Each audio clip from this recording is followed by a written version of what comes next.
Welcome back to Class on Grass Podcast, Season 2, Episode 32. Yeah, back in the studio. Last week we had the Zoom.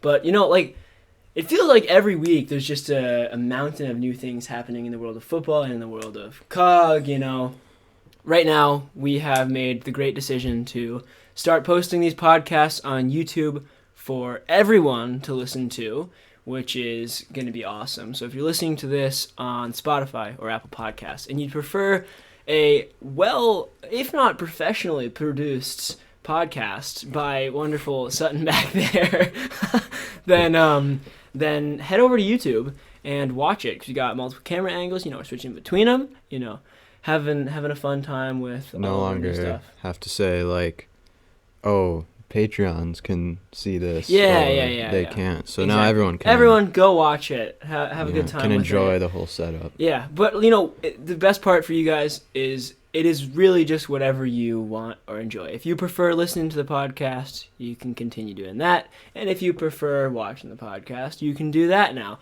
And our Patreon is still a thing. It has been reduced. It is a much lower price now.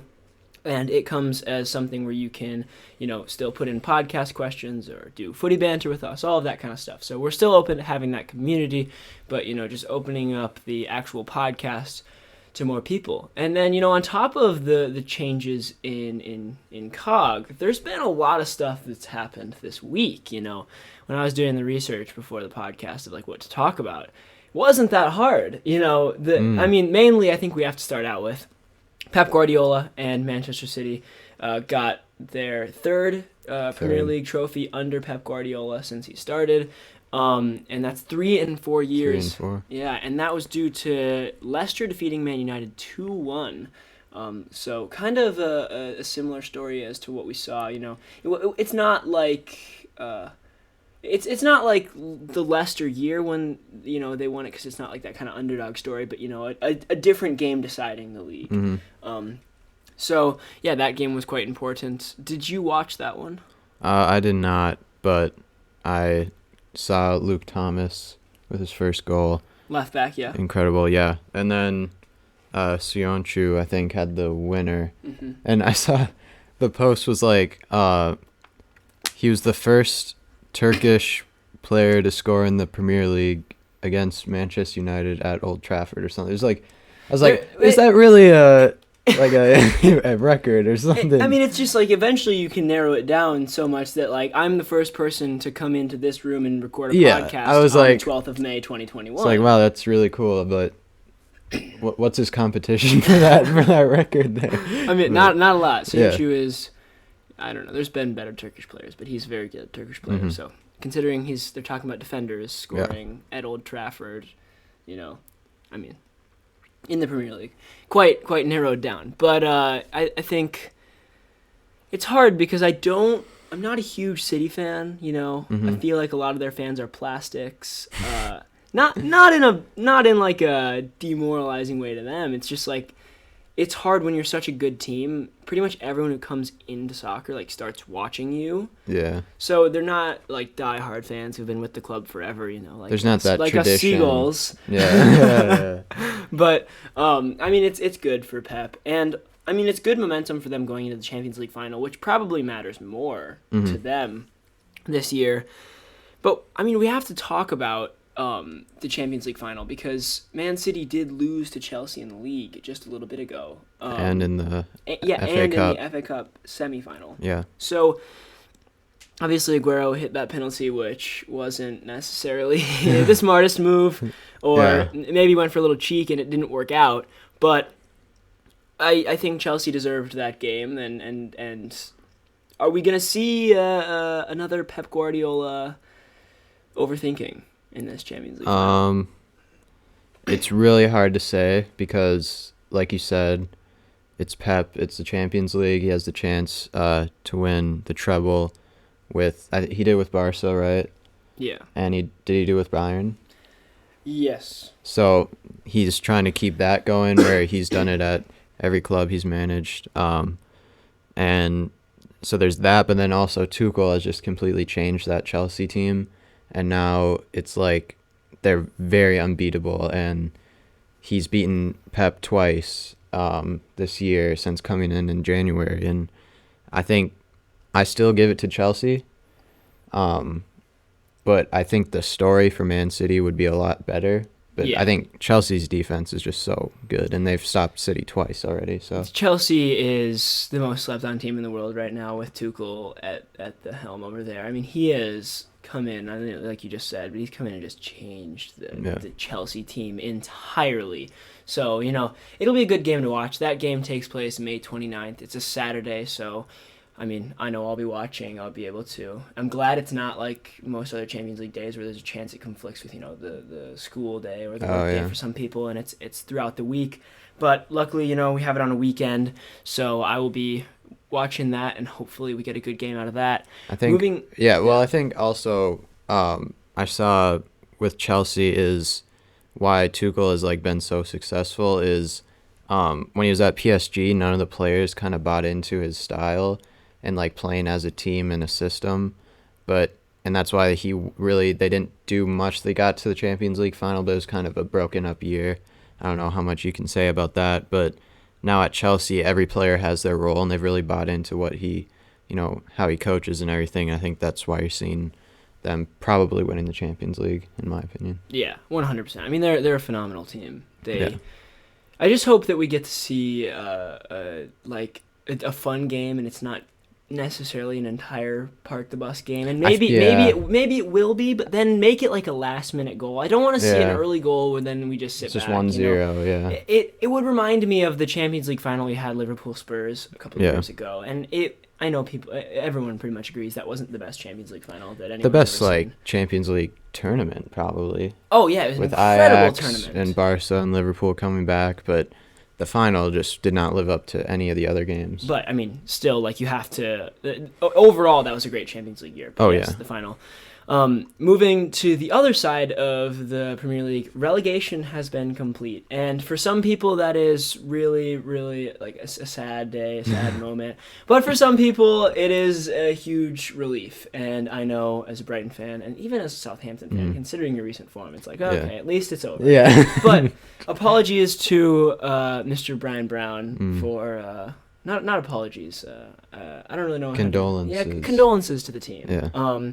Because, hopefully we're going to see Fulham back up. But yes, the teams that got relegated were Fulham, Sheffield United, and West Brom.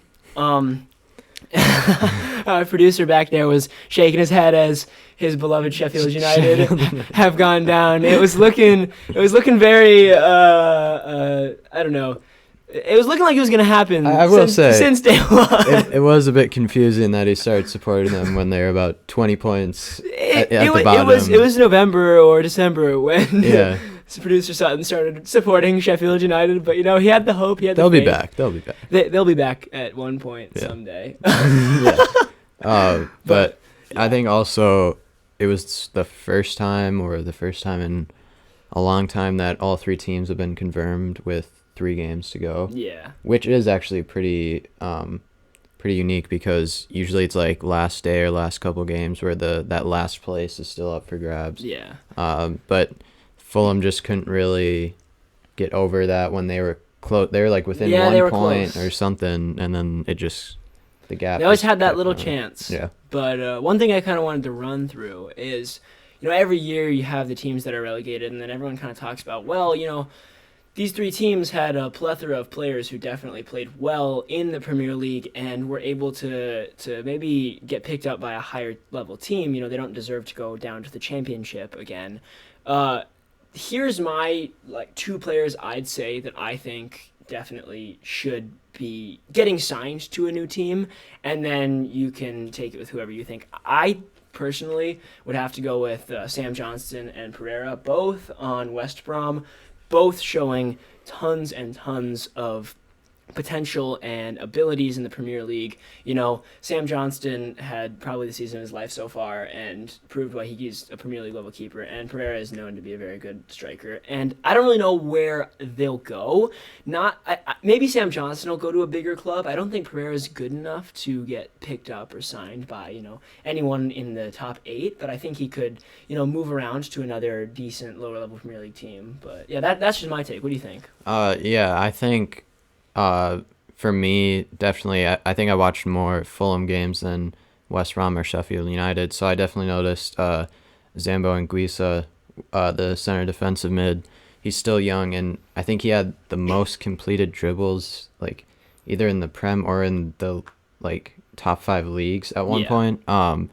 And as a CDM, and also he's just really tall. His feet are really good, and I think he will definitely get picked up. I don't really see him staying with Fulham in the championship because he has that interest from those big teams. I doubt he'll be like, oh, I want to stay Mm-hmm. and almost waste a year in the championship when he is at Yeah. Premier League level. And then secondly, Sanderberg from Sheffield United. Signed from Genk a year ago. Yeah, he was about 20 or 30 million. Yeah. It was a Mhm. club record. And sadly, he came in Yeah. the opposite season that he would probably hoped when Sheffield United finished, What was it, like 8th or 9th? yeah, upper table, and now, bottom of the league. He probably wasn't wanting that, and I think he is also Premier League level from what I've seen in those few games, Yeah. even though it's kind of hard to tell because they were so Mhm. poor the whole season. Yeah, exactly. And then we also talked before the podcast, like players like Ampadu, Conor Gallagher, and then Ariel and all those players. Those are all on loan, Yeah. so we can't really count those. But yeah, like Gallagher and Ampadu will both be at Chelsea as well. I mean, they'll at least get sold to another Premier League Yeah. team after they get brought back from Chelsea. Yeah, so we didn't really include them because they're already going to a different club. But yeah, I think those players definitely should be picked up. And if not, they're probably just going to hope to get promoted right back again. Yeah. Do you think that Areola will go get time at Real Madrid, or do you think he's going to find a new club? I mean, Courtois, I think, has been good this year, Yeah, he's from been what good. I've heard. So I doubt he'll, get a tryout there. I think probably on loan to maybe. I mean, he was very good for Fulham this year, Yeah. and I think he will get probably a loan out to another, probably better team than Fulham. I was surprised that he went to Fulham, to be honest. I thought he could have gone to maybe like Aston Villa or something, or a team that you kind of knew were going to finish higher. So Yeah. Yeah, definitely. I mean, it happens. I was thinking about the one player last year that maybe if we did this quiz, we started the podcast a bit later than this last year, but if we had started earlier and we did this quiz, Todd Cantwell would have been one of the ones I would have picked to have gotten picked up by a bigger club. He obviously didn't and immediately went down and soared right back up. He's definitely in good spirits. He was in good spirits the entire championship season, doing well, combining with Timu Puki, who's maybe another one I would have picked to get Yes. picked up by a bigger club. And we're going to see them in the Premier League next year. So there's not a guarantee of whether, Johnston, Berg, Pereira, or Zambo Anguissa will get picked up by other teams, but definitely Premier League level players that deserve it, and if they do go down, should maybe help their team get back up a bit quicker. And then just speaking on the other teams in the championship that got promoted up, or the other team, should I say, Watford and Norwich, as we said, are back up into the Prem. I think we covered this a little bit, maybe like a week or two ago. It happened like a week ago, but Yeah. just going back to it, I think it'll be good to see them back up in the Prem. They've got some good players. Seeing the Cycling GK walking around in the Premier League locker rooms. So yeah, I doubt he'll play. No, he won't. So it's gonna. I know the latest episode he did play, because it was the last game of the season and there's nothing on the line. Yeah. But yeah, I don't think he'll It'll be play, hard. which is sad because that is one of the better parts. Is when It is. So you get to see here's him. the problem that I'm seeing with it. He is doing it because he's getting older, but people like to watch it because he is good. And Yeah. if he's not playing, people won't watch it as much. It just seems like it's not yeah, going to work. and the episodes are kind of just like the Eh, same thing, and it's yeah. like 5 minutes, and it's like, well, you could have added another 5 minutes if he was actually playing. Exactly. So And now he's doing more stuff actually about cycling, Yeah. recording his cycling trips and all that. So, I mean, and he'll always have fans because he's such a great guy and he's such a, he has a YouTube personality, oh yeah, but it will take away that cool aspect of like, this guy's actually fire. He's really he's good. like playing and he's vlogging at the same time. Yeah, that was pretty cool to see. But he will be back up in the Prem. His contract does extend through that season, so we will see him, playing on a Premier League team. Whether he steps on the field, we don't know. And then the other four teams that are going to be fighting it out in a playoff Not playoff semifinal, just a playoff, are Barnsley, Bournemouth, Brentford, and Swansea. So is that 2 Americans or 1? I know Daryl DK is one of the Americans that we'll be playing. I feel like we have one on... Cameron Carter-Vickers is on Bournemouth, yeah. And Yeah. I think it would be really interesting, and I'd want to see when the last time this happened, but all 3 teams that got relegated got promoted Yep. the next year, which is very possible now that Bournemouth are in the playoffs. But for me, I think I'd probably want to see them or Brentford.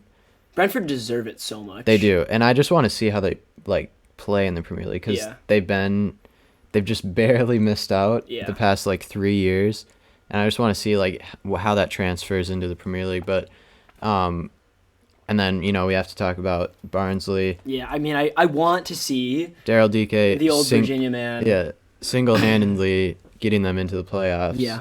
With about 9 goals or something in 13 games, and I hope they beat Swansea. I think that's the more realistic. Yeah. Probably, but it would be hard for them to beat Brentford or Bournemouth. I think. We might have a double American final. Yes. Which would be quite cool. But I want to see either Bournemouth or Barnsley. Brentford I like as a team, but they did lose Benrahma and Neil Mape over the past couple seasons. So I believe Benrahma played for them.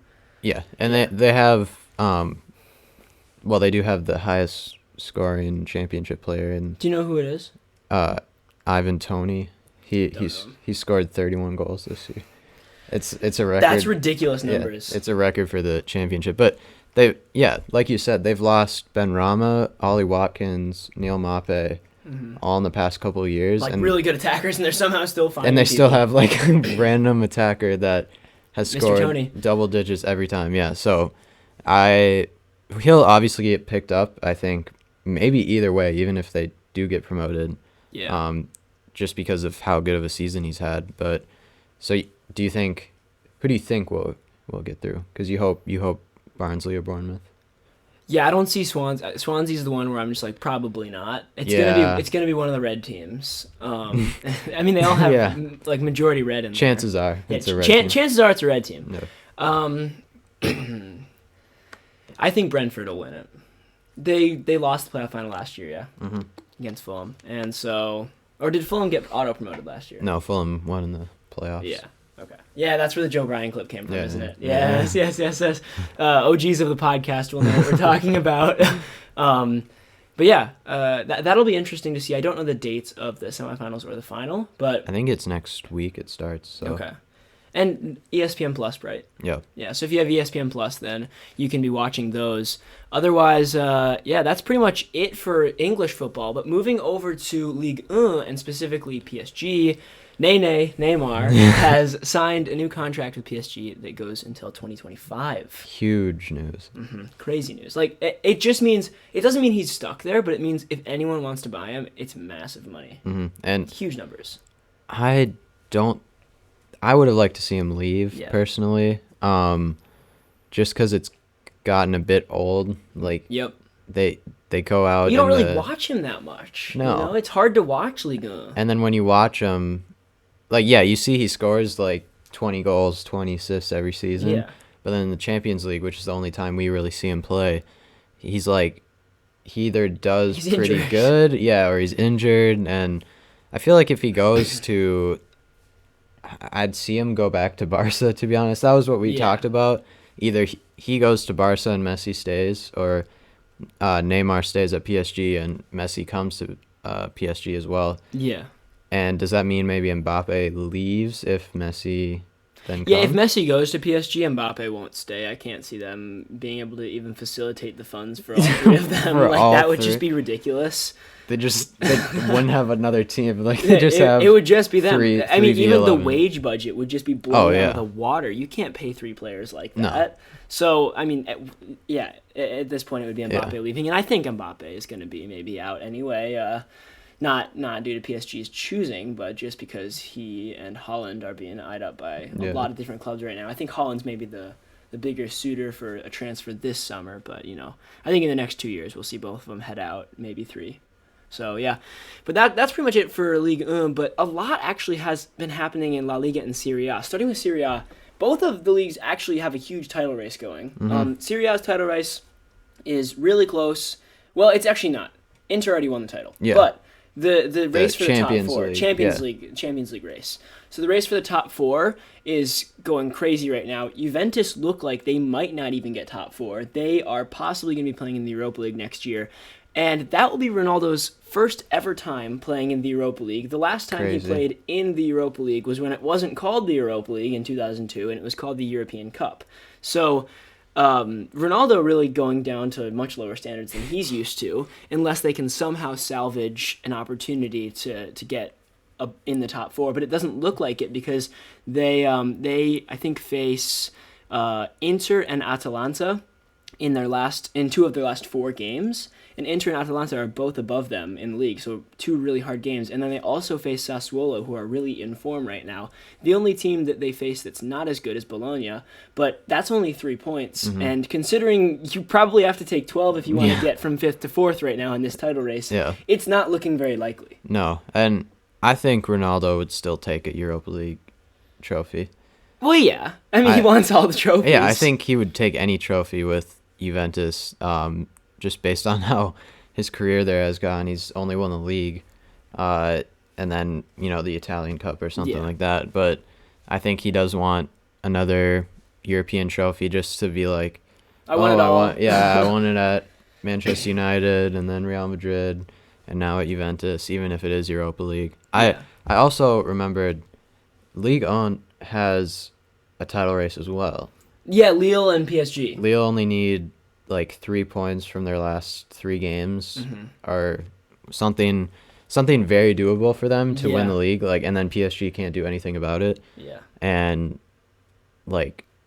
when was the last time PSG didn't win? I think it's been 7 years, maybe 9. Because I I know know Bayern's been 9. Bayern clinched the title, and it's now 9 years in a row, right?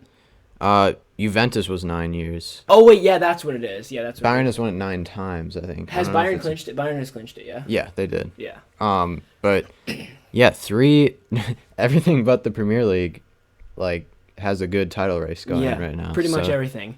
And then even moving over to La Liga, this might be the closest title race La Liga has seen in ages. A long time. So if you guys are just looking for stats, Atletico Madrid is sitting on 77 points, Barca is sitting on 76 points, and Real Madrid is sitting on 75 points.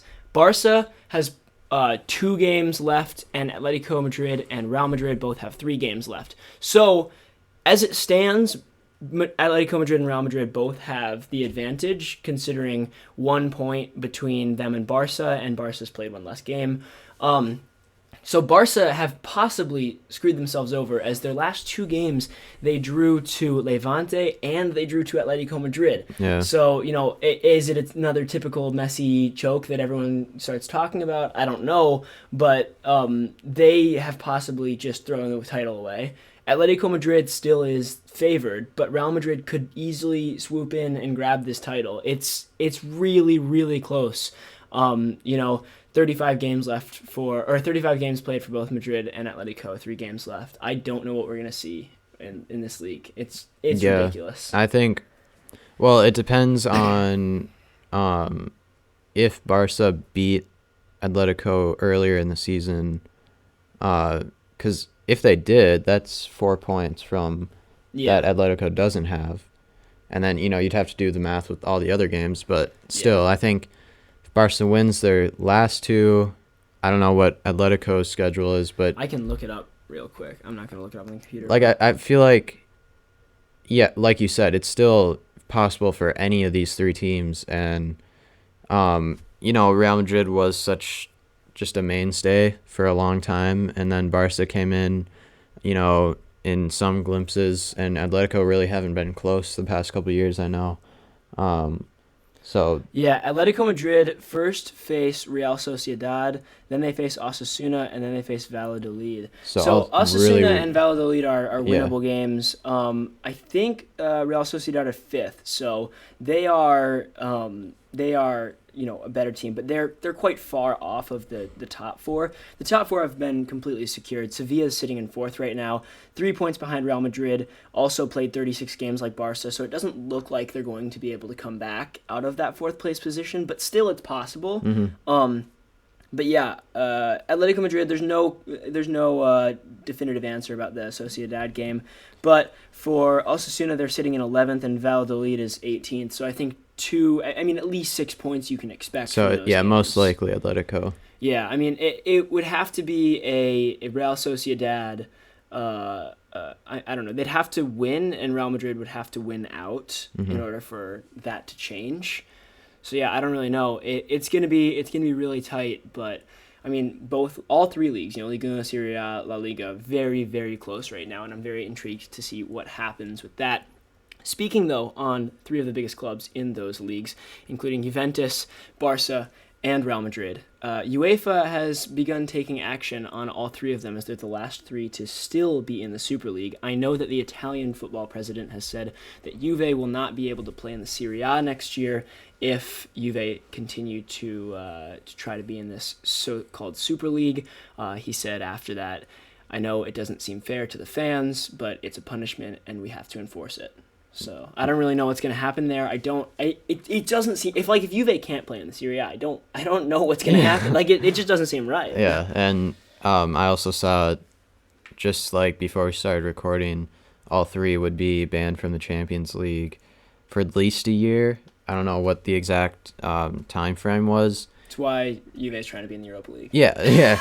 They knew so far in advance they were just going to play it terrible for the whole year, and then they'd be like, oh well, we can't get banned because we're not good enough. And with Barca and Real Madrid, they're always, I feel like they're both teams that were good and they're trying to get that Champions League just to it's just because Ronaldo left, so then Real Madrid are not quite as powerful in the Champions League because of how he shows up, and then Barca, they lost their golden midfield, you could say, that kind of ran that team. So yeah, both of them are itching to get back up to the top. Yeah. I don't know if they will be able to in the next few years, but definitely not if they're banned from the actual competition. Yeah. But crazy stuff. Moving over to the Euros that are happening this summer, and the captain of the Netherlands, Virgil van Dijk, has ruled himself out of the Euros. He said in a quote that I'm quoting from The Guardian. It's quite a long one, so give me a break if it takes a while. But in this latest stage for myself, I have come to the decision that I had to make. Would I be involved in the Euros, yes or no? With everything that is going on, I feel physically is the right decision that I've decided not to go to the Euros and to go into my last phase of rehab during the off-season.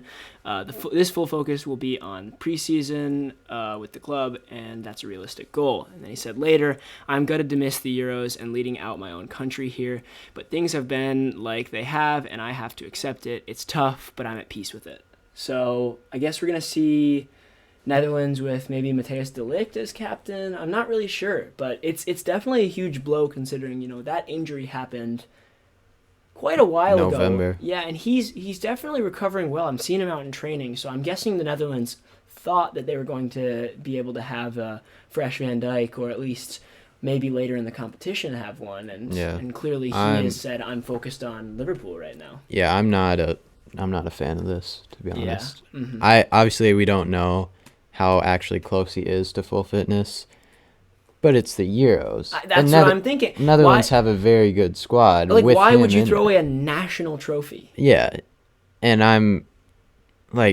it does, from what he said, obviously he could actually not be that far along. He's just doing more, whatever fitness, but from what he's saying, it does, like you said, seem he's just focusing on Liverpool and not his national team, which is kind of crazy to me. Yeah. You're the captain and everyone has seen you're getting back to fitness, and you're probably ready to go soon, at least from what all the reports have been, and you're like, well, no, actually. Well, I'm just going to hold off. And it's still 2 months away, right? So it's a month now, but a month is a long time.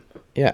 It's hard because, and he doesn't even have to start in the round of 6 or in the group stage. No, they'll definitely. I think I haven't seen their group, or I don't remember it, but they'll win the group. I think they will get through the group, which is and again, then he could play in what's the that? knockouts. Another 2 weeks. Yeah, exactly. So it's just it baffles me that you would want maybe like a better start to the Premier League season than a national trophy. Yeah, I'm sure Liverpool fans are like, oh, all right. Yeah, we'll take that. But Netherlands fans are probably furious. Oh, I'd be now. so mad if like Pulisic did that. Yeah, if someone was like, well, Chelsea, I Yeah. kind of want to just hang out with the Chelsea staff over the summer. I would have been like, this is just like our time to have like a possibility of going far in a tournament. When was the last time the Netherlands won a Euros or World Cup? Do you even know? Have they? They have to have won it. I'll check. I mean, I remember there was like a World Cup final between the Netherlands, like Argentina. Maybe that was a semifinal. I can't remember, but that was like when Frank de Boer played the ball to Dennis Bergkamp. You know that goal. Oh, get this. The Netherlands hold the record for playing the most World Cup finals without ever winning the tournament. Wow. They finished second in the 1974, 1978, and 2010 World Cups, losing to West Germany, Argentina, and Spain. And then what about Euros? And they won the European Championship in 1988. It's been a while. It's been a while. How many of those players have not been born, were not born when they won? Like, it has trophy? been a while. That's craziness. Well, interesting for Van Dijk to make that decision. And like we said, they're getting there, and like how we kind of saw Belgium with their team, they're getting in that prime with De Jong, De Ligt, Van Dijk, Depay, Wijnaldum. They have very good players who, in another 4 years, probably will not be where they are. Tomorrow, Genie's going to come out with a quote. He's going to be like, well, I'm focused on Liverpool Football Club. Yeah, and then De Jong says that. I'm focused on Barca right now. Davy Proper will be starting in the Euros. But you see, that would actually be positive. Did you hear that Brighton are transfer listing him? Really? Yeah, I don't understand that. He wants to go back to PSV. Do they know they're still in the Premier League? Because they're like, Basuma, you're gone. Basuma handed in a transfer request. Yeah. Handed in. That's like so disrespectful. Well, he does gotta go. It's disrespectful to the club. But he's definitely, it's time to move on for him. He has his shot to go to a bigger team, I feel like. Arsenal, yeah, he wants to go to Arsenal. Follow Matty Ryan's footsteps. I would hate it if he went to Arsenal. I mean, if he went to like Liverpool, City, or United, I'd be like, okay. Yeah, that's fine. Or Chelsea. Actually, yeah. If he gets signed to Chelsea, I'll be more than happy because I really like Chelsea right now. Yeah, same. Chelsea are a great team. But I don't know if he would fit into that midfield over who they have now. But N'Golo. Well, we have to move on from European football. It's taken a lot out of us this week, but. Something that might have just taken a little bit more out of me this week was Loons and how the Loons are performing. A third straight loss. Four. A fourth straight loss, yeah? Maybe 3 or 4. It doesn't 10. matter. It feels like 10. It doesn't matter. It feels like the whole season. Yeah. And this one, it really felt like, oh, it's our time. 2-0 at halftime? Let's go. This is great. Dotson, Yeah. Reynoso, great free kick. Dotson, insane free kick. Great finish. Halftime, this is our time. Finally get some points. I see on Instagram, someone's like, Man United are back. And then I check, it's 2-0 at halftime. I'm like, oh, we're just going to roll. We're 4-0 win. So then I go down, watch the game. Just awful. And I think, so the biggest talking point that I've seen and that I was very confused about was, I think it was still tied 2-2. With, I don't know how much, maybe 15 minutes ago, Adrian Heath brings on Brent Coleman for our best player, Reynoso. Mm-hmm. No matter how good he's playing in the game, you don't take off a player who can, have one moment and actually, like, do something. It reminds me of a decision made in a club game, a little bit ago. Yeah. But we won't go into detail about that. And so he brings him off, and then I saw, like, in the post-match interview, they asked him about it, and Heath was like, Oh, I felt like we were gonna lose the game anyway. So I thought I'd bring on more defense. It's like, well, you were tied, and you brought on a defender who's not in form in any way, and then you concede right after that to make it 3-2. So That was just funny at this point. yeah, We are the only team in the MLS without a point. to not register a point yet. Like, that just is terrible. FC Cincinnati has more points than FC Austin, expansion team. FC Cincinnati, like expansion 7 team. points, What's up with these expansion? Like, we were power ranked at 5th. I know I keep bringing this up, Yeah. but now we must be power ranked at last. We're not even. I in the power checked. rankings. I don't know if I checked after the Colorado game, but I checked and we were like maybe 5th to last or 4th to We last. have to be last. Yeah. Now. Like, what's going? Here's the thing I don't understand. What is the problem? Because in the beginning of the season, it was like, okay, we don't have the right defense, but our offense, they're good, and our midfield can be good. We just need a few different changes, maybe at winger and, defense, and then we're going to be fine. And then, as the season goes on, it's like, well, there seems to be a lot more problems than I can just say in that first game. Yeah, and we've only scored Three. Yeah, Robin Laud, Reynoso, and Hassani Dotson. 3 goals in 4 games. Not ideal. Not at all. I don't even know, like 10 goals and conceded in those games too. And I'm Heath out.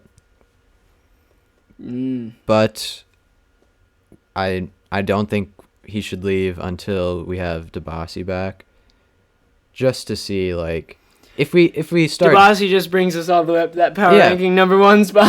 if we start at least drawing like 0-0 in games and just like build some sort of points, just like at least get a point on the board. Yeah, that's all we need. Just put a point on the table and be like, yeah, okay. Then I'm gonna be like, okay, what about next game? And if they, it's a close loss or something, like, another all right, close loss, another point. Okay, let's build. But like, this past game against Colorado was a close loss, but it wasn't in the second half. But when you concede 3 goals in the second half after being up 2-0, it's not a close loss. No. It's a what happened there. Yeah. Like, that should not happen. It was.